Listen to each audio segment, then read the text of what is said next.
চট্টগ্রামের সাতকানিয়ায় ৩ দিনব্যাপী উপজেলা ফল মেলা অনুষ্ঠিত হয়েছে। সাতকানিয়া উপজেলা কৃষি সম্প্রসারণ অধিদপ্তরের উদ্যোগে এই মেলার আয়োজন করা হয়। উদ্বোধনী অনুষ্ঠানে উপস্থিত ছিলেন সাতকানিয়া উপজেলা নির্বাহী অফিসার মিল্টন বিশ্বাস, সহকারী কমিশনার ভূমি ফারিস্তা করিম, উপজেলা পরিষদের ভারপ্রাপ্ত চেয়ারম্যান আঞ্জুমান আরা ও উপজেলা কৃষি অফিসার মোহাম্মদ মনিরুজ্জামান সহ অন্যান্যরা।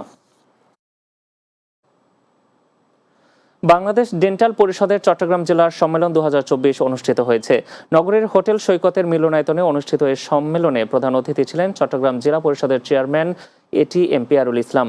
লায়ন দীপক কান্তি বড়ুয়ার সভাপতিত্বে এতে বক্তব্য রাখেন স্বাধীনতা চিকিৎসক পরিষদ চট্টগ্রাম জেলার সভাপতি ডাক্তার সেলিম আক্তার চৌধুরী, সহসভাপতি অধ্যাপক ডাক্তার আনমা মিনহাজুর রহমান ও ইনস্টিটিউট অব হেলথ টেকনোলজি ফৌজদারহাটের অধ্যক্ষ ডাক্তার নূপুর কান্তি দাস সহ অন্যরা।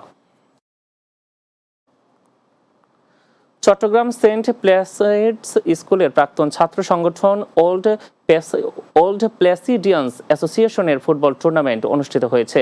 সংগঠনের প্রাক্তন প্রথম প্রেসিডেন্ট মরহুম ফজলে আলম স্মৃতির স্মরণে এই টুর্নামেন্ট অনুষ্ঠিত হয়। অক্সিজেন মোড় এলাকায় খেলার উদ্বোধনী অনুষ্ঠানে প্রধান অতিথি ছিলেন সংগঠনের প্রেসিডেন্ট ডাক্তার এম শাহেদ পারভেজ খান। সংগঠনের সাধারণ সম্পাদক তাসকিন, ডক্টর মাশফিক আহমেদ চৌধুরী, মোহাম্মদ ইয়াসিন চৌধুরী, মোহাম্মদ ইয়াকুব, ইঞ্জিনিয়ার আবু মোহাম্মদ রাশেদ চৌধুরী সহ অন্যরা উপস্থিত ছিলেন।